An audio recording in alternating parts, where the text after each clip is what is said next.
자, 제가 읽어드립니다. 그런데 한 구절입니다. 마태복음 16장 24절. 이에 예수께서 제자들에게 이르시되 누구든지 나를 따라오려거든 자기를 부인하고 자기 십자가를 지고 나를 따를 것이니라. 아멘.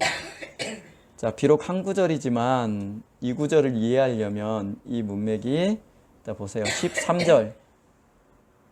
베드로가 예수님을 주는 그리스도시요 살아계신 하나님의 아들이신다라고 고백했던 13절의 그 사건부터 쭉 연결돼서 그 장소에서 같이 예수님께서 제자들에게 했던 말씀 중에 있어요. 그러니까 13절부터 보는 게 맞지만 좀 기니까 그나마 짧은 문맥으로 보려면 21절부터 보는 게 좋아요. 자, 21절. 이때로부터 예수 그리스도께서 자기가 예루살렘에 올라가 장로들과 대제사장들과 서기관들에게 많은 고난을 받고 죽임을 당하고 제3일에 살아나야 할 것을 제자들에게 비로소 나타내시니 베드로가 예수를 붙들고 항변하여 이르되 주여 그리 마옵소서 이 일이 결코 죽게 미치지 아니하리이다. 자, 의문이 생겨야 돼요. 이런 구절을 보시면 베드로는 왜 말렸을까? 23절. 예수께서 돌이키시며 베드로에게 이르시되 사탄아 내 뒤로 물러가라. 되게 재밌는 장면입니다. 이 장면이. 왜냐하면 바요나 시몬아 네가 복 있다 하는 그 윗구절에는 굉장히 칭찬하시잖아요. 그런데 여기서는 혼나고 있어요. 바로. 자, 칭찬과 질책이 같은 장면에 들어있어요. 사탄아 내 뒤로 물러가라. 너는 나를 넘어지게 하는 자로다. 내가 즐거워보세요. 하나님의 일을 생각하지 아니하고 도리어 즐거워보세요. 사람의 일을 생각하는도다. 어떤 것은 분명히 하나님의 일이고, 자, 네가 나한테 혼났던 그 일은 사람의 일이란 뜻이 되겠죠. 그렇죠? 자, 문맥에 따라 보세요. 그러면서 24절. 이에 예수께서 제자들에게 이르시되 누구든지 나를 따라오려거든 자기를 부인하고 자기 십자가를 지고 나를 따를 것이니라. 그러면서 25절. 누구든지 제 목숨을 구원하고자 하면 잃을 것이요 누구든지 나를 위하여 제 목숨을 잃으면 찾으리라. 자, 이순신 장군님의 난중일기에 나왔던 생즉사 사즉생 그 말이 여기도 나오죠. 자, 그러면서 요 문맥이 쭉 이어집니다.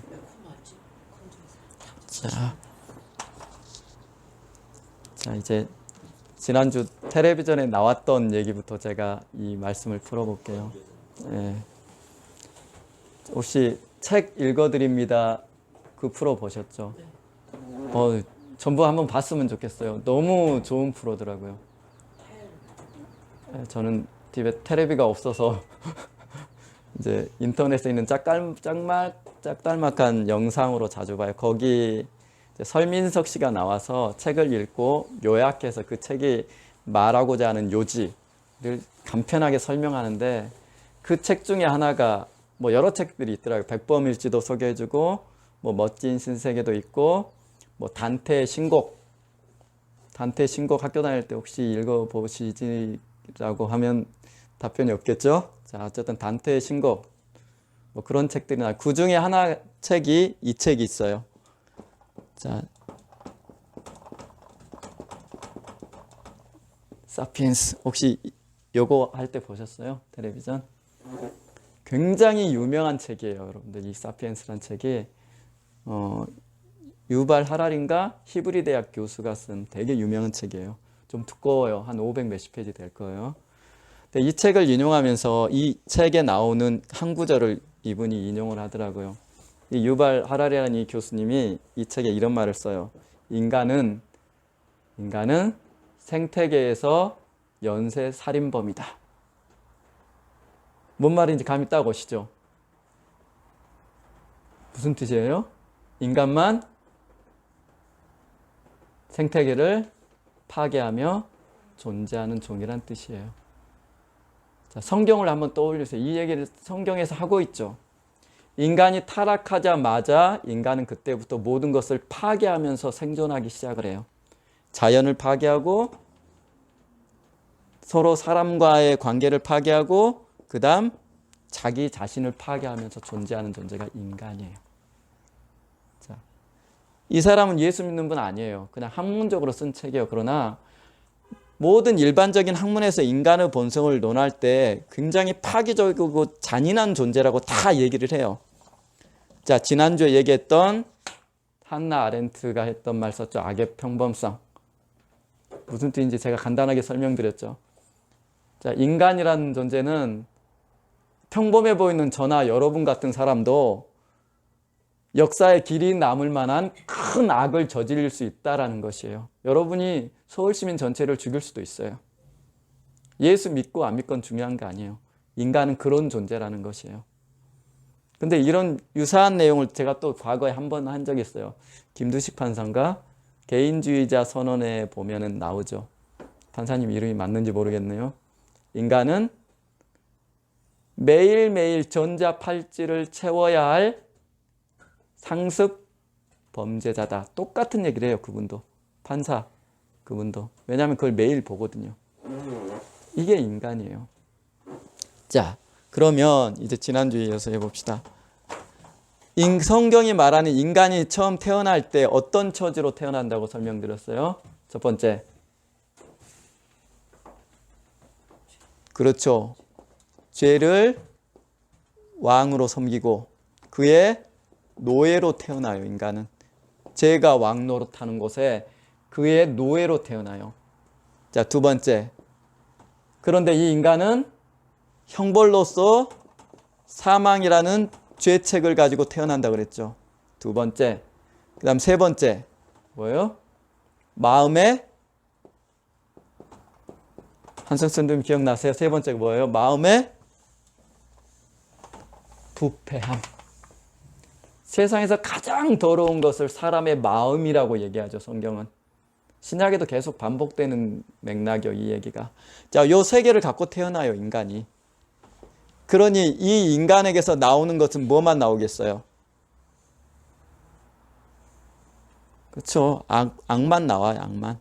이것을 사도 바울이 로마서에 쭉 설명을 해요. 근데 여러분들 잘 인정하기 싫어하잖아요. 그렇죠. 나는 착해, 선해, 내가 법 없이도 살 사람이라고 생각을 하죠. 왜 그럴 것 같으세요? 여러분이 포장이 너무 잘 돼 있어요. 포장을 너무 잘 해놨어. 집도 좋은 집 있고 얼굴도 외모도 볼만하고, 그렇죠? 체면을 이렇게 차리기 위해서 여러 가지 액세서리를 인간을 꾸미다 보니까 여러분이 이렇게 악한 존재라는 것을 잘 파악하지 못해요. 그리고 실제로 여러분이 토해내는 모든 것은 다 악인데도 불구하고 악하고 너무 친밀해 있기 때문에 그것이 악하다고 생각하지도 않아요. 그래서 제가 지난주에 낚시 얘기 드렸잖아요. 박재성님 낚시. 낚시줄이 썩으려면 600년이 걸린다 그러죠. 대단하죠. 저도 깜짝 놀랐어요. 600년. 자, 누군가는 경제활동을 위해서 낚싯줄을 만들어서 팔았겠지만 그것은 자연으로 되돌아갈 수가 없죠. 인간이 만든 모든 것은 다 그래요. 그래서 인간만 생태계의 고리를 끊어요. 아까 유발 하라리가 얘기했던 것처럼 인간만 생태계를 파괴하는 연쇄 살인범이에요. 그러니까 이게 너무 익숙하니까 자기는 안 그런 것처럼 생각하는 거예요. 죄가 너무 익숙해요. 이게 성경이 말하는 인간의 상태예요. 전부 이 상황에서 태어나요, 인간은. 자, 그런데 이 인간이 이제 예수 믿었어요. 그럼 어떻게 된다 그랬어요?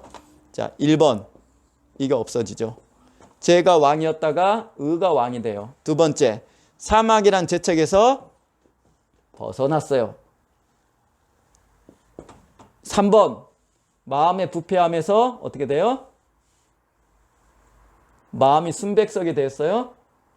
그게 아니라 그랬죠. 어떻게 돼요? 이 인간의 마음 안에 예수 이름과 성령이 오셔서 다스리기 시작한 것. 이게 구원받은 사람의 상태예요. 그럼 이제 저와 여러분에게 문제되는 건 뭐겠어요? 요거예요. 마음의 부패함.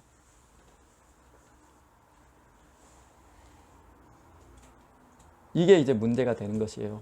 자, 그래서 자, 지난주에도 우리가 밥 먹으면서 그런 얘기 했죠. 교회에서 각종 일어나는 일. 제가 어제 그제 제가 아는 분 교회에서 일어났던 일을 들었어요. 이 친구한테 막 불평을 하는 거예요. 자, 자기네 공동체, 거기는 공동체라고 불러요. 30명이 있대요.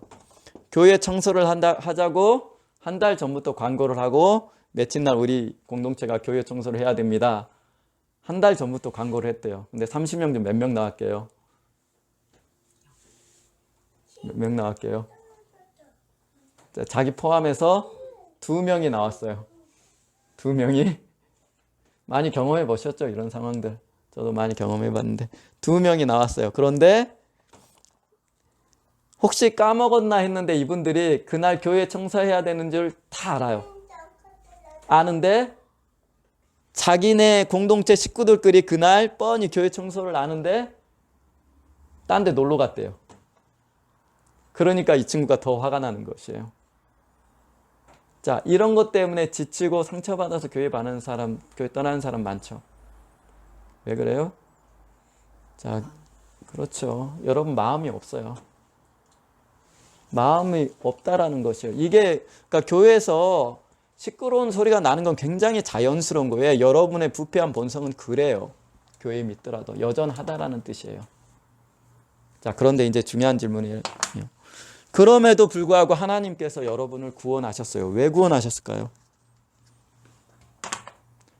구원 자체가 목적이 아니라고 제가 전에 얘기 드린 적 있죠. 왜 구원하셨어요, 여러분들을?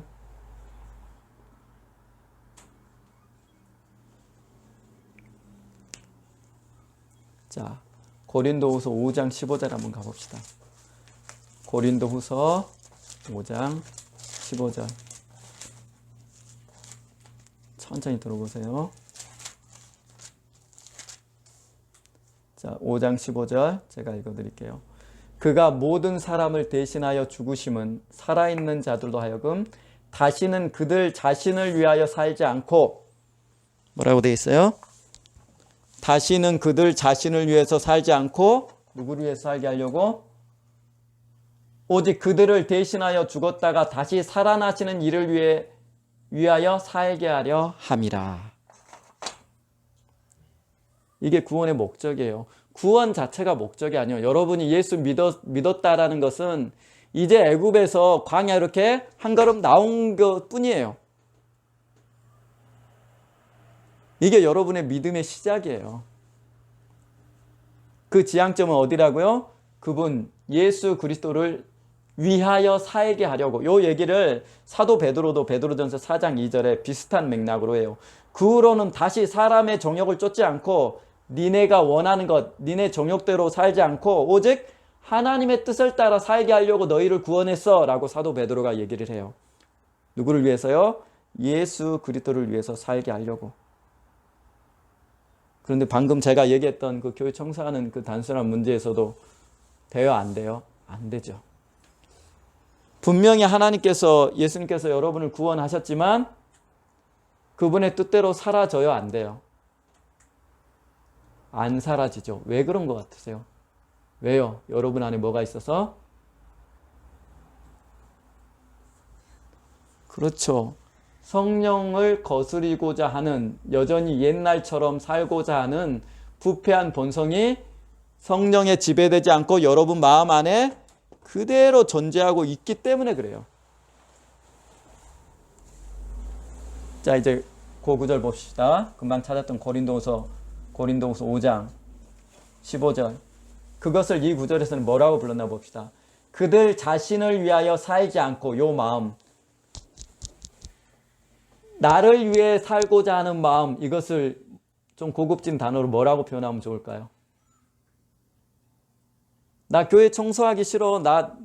내가 원하는 대로 놀러 다니고 싶어. 나를 위해 살고 싶어. 이렇다라는 거예요. 예수 믿어도. 이걸 뭐라고 불러요? 저희 한국말로 풀어 쓴 걸 한자로 바꿔봅시다. 뭐라고 불러요? 이기심이라고 부르죠. 맞죠? 그렇죠. 여러분 본성 안에 여전히 나를 위해 살고 싶어하는 이 본성이 여전히 존재하기 때문에 그래요. 이것을 교리에서는 자기중심성이라고 불러요. 그리고 이것을 성경에서는 자기사랑이라고 부르기도 해요. 자, 우리 본성 안에 나를 위해서 살고 싶어하고 내가 대우받고 싶어하고 내가 높아지고 싶어하는 본성이 예수 믿어도 부패한 본성 안에 여전히 존재하고 있더라라는 것이에요. 저와 여러분 안에. 그래서 빌립보서 2장 21절에 사도가 이런 얘기를 해요. 너희가 예수 이름 구하지 않고 여전히 니네 일만 구하지, 이런 얘기를 써요. 자기 일을 구한다.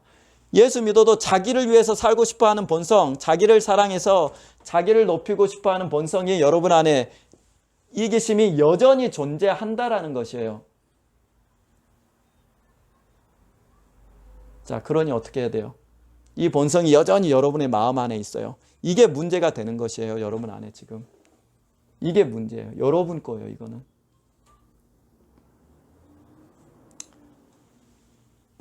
이것 때문에 지금 예수님께서 오늘의 얘기, 자기를 부인한다는 요 얘기를 하시는 것이에요. 자, 누가복음에는, 지금 오늘 봤던 마태복음에는 자기를 부인한다라고 요렇게만 써졌지만 똑같은 말씀을 전하는 누가복음에는 날마다 해야 되는 것이라고 썼어요. 자기 부인이라는 것은 날마다 자기를 부인하고 요렇게 써져 있어요. 그러면 자기 부인이 뭔지 오늘 본문을 통해서 한번 보십시다. 자, 마태복음 한번 가봅시다. 마태복음 16장.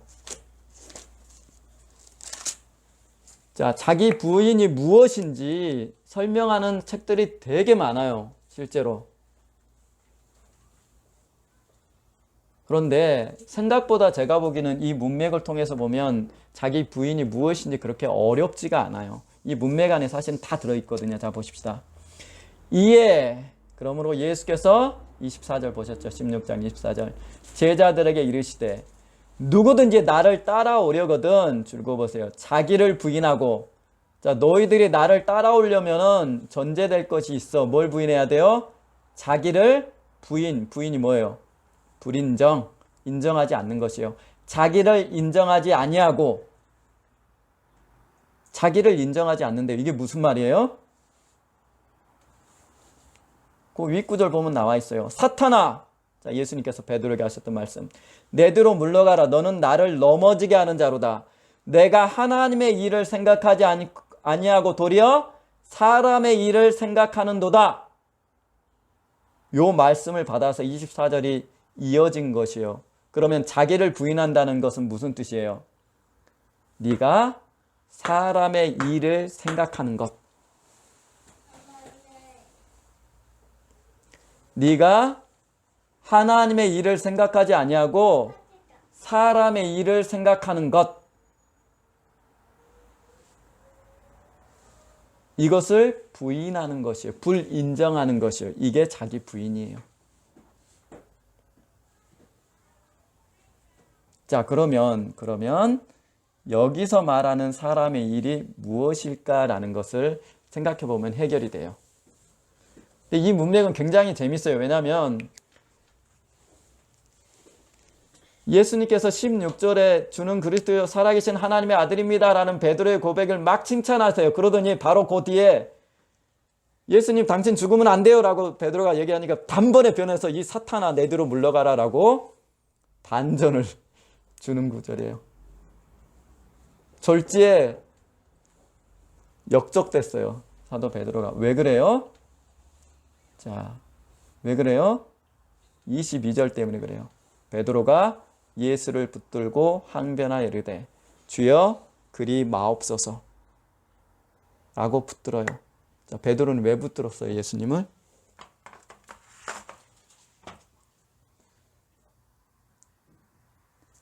왜 붙들었어요? 자, 예수님께서 죽으시는 것은 하나님의 뜻이죠. 예수님은 죽으러 세상에 들어오신 분이에요. 이건 하나님의 뜻이에요. 그러니까 23절에 하나님의 일을 생각하지 아니하고, 여기서 하나님의 일은 예수님의 죽으심이에요. 그것을 21절을 통해서 알 수 있어요. 내가 고난받고 죽어야 된다. 그리고 3일에 살아날 것이다. 이렇게 미리 말씀하세요. 이게 하나님의 일이에요. 이것을 위해서 예수님은 오셨어요. 그러니까 하나님의 일이 무엇인지는 금방 파악돼요. 그럼 사람의 일이 뭐예요? 베드로가 했던 것. 왜 베드로는 예수님 죽지 마소서라고 붙잡았어요? 자, 여러분의 생각 한번 얘기해 보세요. 한국 성도들이 왜 그랬을 것 같아요? 예수님 죽으시면 안 돼요 라고 얘기를 해요.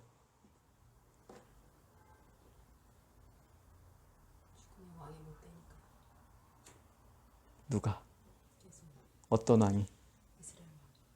그렇죠. 정확한 답이에요. 베드로가 어떻게 예수님을 따랐어요? 그렇죠. 내가 모든 것, 자기 전 재산, 자, 베드로는 어부였죠. 근데 배를 갖고 있었어요. 제법 부유했다라는 뜻이에요. 내가 전 재산을 버리고 주를 따랐어요. 그렇죠? 왜 따랐어요? 예수님께서 이스라엘 왕국, 이스라엘이라는 나라를 와서 로마의 통치에서부터 이스라엘을 벗어나게 해방시켜 주시고, 또 다윗의 풍요도 주시고, 또 예수님을 따라다니는 나도 예수님의 나라, 이 물리적인 나라가 이루어질 때 한 자리 주실 분으로 이해를 했어요. 그 근거가 뭐예요? 지금 마태복음 20장에 나오는 세베대의 두 아들 야고보와 요한이 어머니가 와서 내 자식들 당신의 나라가 올 때 높은 자리 좀 주세요. 그랬더니 예수님이 뭐라고 그러세요? 그 장면 기억나시죠? 그러니까 딴 제자들이 이 세베대 어머니가 했던 요거 때문에 시기하는 장면이 나와요. 자, 이들은 예수님께서 가지고 오셨던 하나님의 나라를 뭘로 이해해요? 물리적으로 항상 이해를 해요. 정말 하나님의 나라라는 왕국이 이스라엘에 이렇게 세워질 거라고 생각을 했던 거예요. 여전히. 자, 베드로도 그럴 줄 알고 열심히 모든 전 재산을 버리고 예수님을 따랐는데 예수님이 뭐라 그래요? 나 죽을 거야 이래요. 그럼 베드로 입장에서 어떻게 해요? 죽으면 안 돼요. 이 얘기를 당연히 하는 것이에요. 그렇죠? 뭐요? 자꾸 이 모든 하나님의 일을 물리적으로 생각을 해요. 자, 하나님의 일은 물리적으로 생각을 해요. 그것이 아닌데도 불구하고. 자, 베드로가 했던 사람의 일로 생각했다는 거죠. 물리적으로 자꾸 생각을 해요. 하나님의 일을. 자, 첫 번째, 왜 베드로가 막았을까? 자기 재산, 전 재산 털고 이 하나님 나라에 운동하시는 예수를 쫓았기 때문에. 첫 번째. 두 번째는 그때 좋은 자리에 한번 앉아보려고. 자, 그 마음에 뭐가 있어요? 자, 오늘 다시 처음 했던 것. 그 마음에 한 걸음 조금 들어가 보면 뭐가 있어요? 아까 했던 이기심. 두 번이 뭐예요? 자기 중심성. 자기 부패함 안에 요게 그대로 있다는 것이에요. 이게 그렇게 드러난 것 뿐이에요. 여러분 높은 자리에 앉고 싶죠? 똑같아요. 자꾸 예수님을 물리적으로 이렇게 이해했다는 것이 요게 예수님의 죽음을 이해 못하고 붙드는 요소가 됐던 것이에요. 이것을 예수님이 뭐라 그래요? 부인하라 그래요.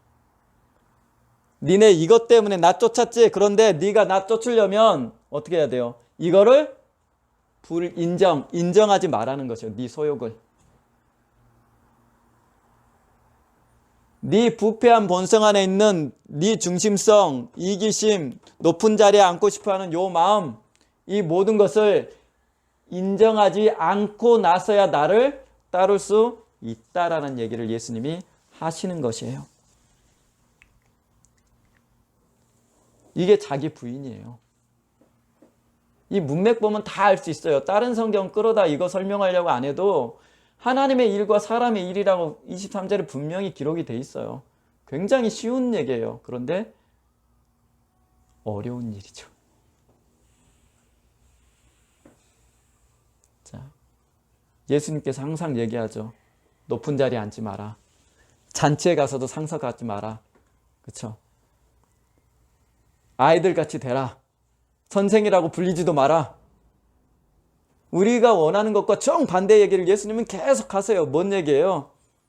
니네는 이걸 원하지만, 높은 자리를 원하지만 하나님 나라는 그네들이 가는 것이 아니야. 낮은 자들이 가니까 네 본성과 반하는 얘기를 계속 예수님이 하세요. 이게 예수님의 복음의 핵심이에요. 낮아져라, 낮아져라, 낮아져라. 네 안에 부패한 본성, 요거를 철저히 부인하라는 얘기예요. 너 기도하기 싫지? 그것을 불인정해라. 기도하라는 얘기예요. 너 성경 읽기 싫지? 나도 알아. 그게 네 본성에 친해. 그런데 그 본성을 부인하고 성경 읽어. 너 예배 나오기 싫지? 누구하고 약속 있어서 거기서 좋은 거 즐거움 누리고 싶지? 그걸 부인하고 나한테 오라는 것이요. 너 회사에서 한 번만 네가 회계 부정 저질러주면 내가 너 승진시켜줄게. 이런 제의가 올 때 어떻게 하라는 얘기예요. 네 본성은 그걸 받아들이고 싶지만 너는 하면 안 된다라는 얘기예요. 이게 자기 불인정이에요. 네 생각을 불인정하라는 것이에요. 우리 마음에 나는 부패한 본성, 여기서 나오는 모든 생각을 부정하라는 얘기예요, 지금. 그래야 나를 따를 수 있다라는 것이에요. 그럼 이게 무슨 말과 같겠어요? 자기 죽음과 같은 말이에요. 고린도후서에 사도 바울이 얘기를 하죠. 내가 매일 예수의 죽음을 몸에 짊어짐은 그래야 예수의 생명이 나한테 나타나기 때문이라고 얘기해요. 그래서 날마다 자기를 부인하라라고 누가복음에는 날마다란 말까지 붙어 있어요. 왜? 여러분 안에 있는 부패한 본성은 날마다 뛰쳐나오고 싶어요. 그렇죠? 자, 백화점 쇼핑 가면 점원이 여러분 높여주고 칭찬해주면 기분이 좋잖아요. 그렇죠? 자, 그런 속성 가지고 교회 그대로 와요. 사회 저명 인사가 왔다 쳐요. 목사가 새신자반부터 해서 여기까지 오세요라고 쳐다보지도 않아요. 그럼 이 사람 교회 나올 거야, 안 나올 거예요? 잘 안 나오려고 그래요. 왜? 교회 와서도 대접받고 싶어 하거든요. 이걸 부인하라는 것이요, 네 생각은. 그래야만 너희가 나를 따를 것이다 라고 얘기를 해요. 그리고 그 뒷구절도 자, 이렇게 이해하면 자기 십자가를 지고 나를 따를 것이다 라는 십자가가 무슨 얘기인지 금방 알 수 있어요. 그럼 자기 십자가가 뭐겠어요? 그렇죠. 자기를 불인정하는 이런 부패한 자기 본성 때문에 죄의 즐거움을 누리고자 하는 이것을 불인정할 때 자기한테 뭐가 와요? 고통이 와요. 10년째 주일날 하는 동창회를 했는데 나 이제 예수 믿어서 여기 안 가. 그랬다고 칩시다. 그럼 뭐라 그래요? 친구들이 별 미친놈 다 보겠네. 10년째 조상 제사를 지냈는데 나 이제 예수 믿으니까 신주 못 섬기겠습니다. 제사 안 지낼래요. 그래? 너 호적에서 판다? 그렇죠. 하나님의 말씀을 붙들기 위해서 여러분이 져야 되는 고통들이 있어요. 그게 여러분이 져야 될 십자가예요. 그래서 십자가 없는 기독교는 존재하지 않는다라고 얘기를 했죠. 십자가는 기독교 신앙의 모든 것이 다 관통이 돼요.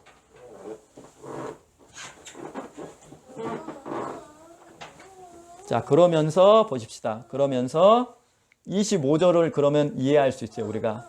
25절. 누구든지 제 목숨을 구원하고자 하면 잃을 것이요. 누구든지 나를 위하여 제 목숨을 잃으면 찾으리라. 무서운 얘기죠. 너 죽어야 돼 라는 얘기예요. 자, 난중일기에도 나오는 말이죠. 생즉사 사즉생. 이 얘기를 하시는 거예요. 뭐예요? 너희가 너희의 본성대로 살고 싶어하는 요것을 철저히 부정하고 따를 때 어디까지 하라는 얘기예요? 자기 목숨을 잃을 때까지.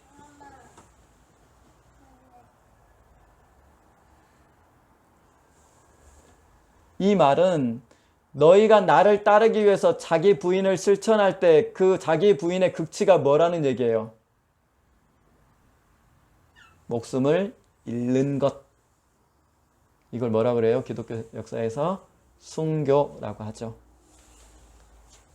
자기 부인의 극치예요. 그러니까 순교는. 내 마음의 부패한 본성은 끊임없이 죄의 즐거움을 추구하고 나를 중심으로 나를 섬기고 싶어 하는데 이것을 철저히 하나님 앞에 복종시키고 자기 생각을 부인하면서 하나님의 뜻에 자기를 싣고 복종시키는 것이에요. 그러면 당연히 자기는 고통스러워요. 그런데 그 고통을 어디까지 끌고 가요? 자기 죽음까지. 그래서 지금 얘기하시는 거예요. 자기 목숨을 잃으면 찾으리라. 자기 부인의 극치예요. 그래서 그리스도인들이 예수의 말씀대로 살다가 목배임 받아 죽는 것, 순교, 이게 자기 죽음의 극치예요. 자기 부인의 극치. 그래서 우리 신앙의 조상들이 기독교 신앙을 한마디로 뭐라고 표현했어요? 여기 나오죠. 죽어야 산다. 네가 죽어야 살아. 그게 기독교 신앙이에요. 그 얘기를 21절에 예수님이 하시죠. 내가 고난받고 죽임을 당하고 제3일에 살아나야 할 것. 이게 기독교 신앙의 원리예요. 그런 것처럼 너희도 철저히 자기 불인정, 자기 본성을 부인하고, 그럼 어떻게 돼요? 철저히 부인된 자기 본성, 자기를 죽음에 끌고 갈 때 뭐가 와요? 부활의 생명이 저와 여러분에게도 주어진다라는 기독교 신앙이에요. 이게 어디서 제가 누구한테 한 적 있죠? 어디서 기독교 신앙을 그렇게 배우셨어요? 라고 질문한 적 있죠. 기독교 신앙의 핵심은 십자가 죽음이에요. 여러분들. 그래서 여러 별별 은사를 여러분들이 좋은 교회 다녀서, 큰 교회 다녀서 경험해도 여러분들이 십자가에 대한 설교를 한 번도 못 들었다. 그러면 그 교회는 진짜 중요한 걸 여러분한테 안 가르쳐 준 거예요. 지금 예수님이 그 얘기를 쭉 하시는 거예요. 누구든지 제 목숨을 구원하고자 하면 잃을 것이요. 누구든지 나를 위하여 제 목숨을 잃으면 찾으리라.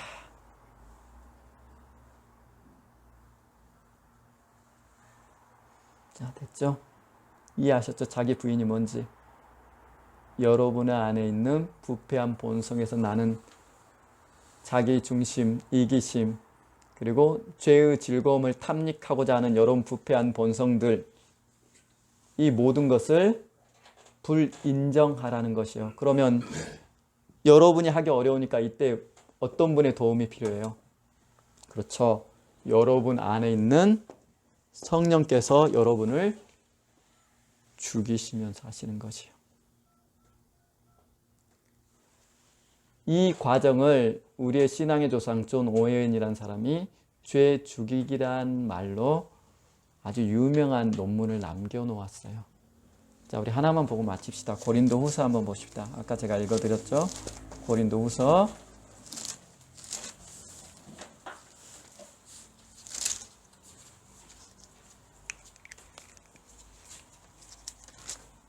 4장 11절 제가 읽어드릴게요. 우리 살아있는 자가 항상 예수를 위하여 죽음에 넘겨짐은, 온통 죽음 얘기를 해요. 성경에서. 우리 살아있는 자가 항상 늘 예수를 위해서 죽음에 넘겨짐은, 예수의 생명이 그렇게 죽을 때 어떻게 돼요? 예수의 생명이 우리 죽을 육체에 나타나게 하려 함이니라. 그래서 여러분의 이 본성이 살아나면 예수님께서 여러분한테서 밀려나고, 여러분이 본성이 죽으면 예수님의 생명은 그만큼 여러분 안에 확대되어 가는 것이에요. 하나님이 여러분을 지배하시거나 여러분이 여러분을 지배하거나 둘 중에 하나예요. 자, 오늘 여기까지 하십시다.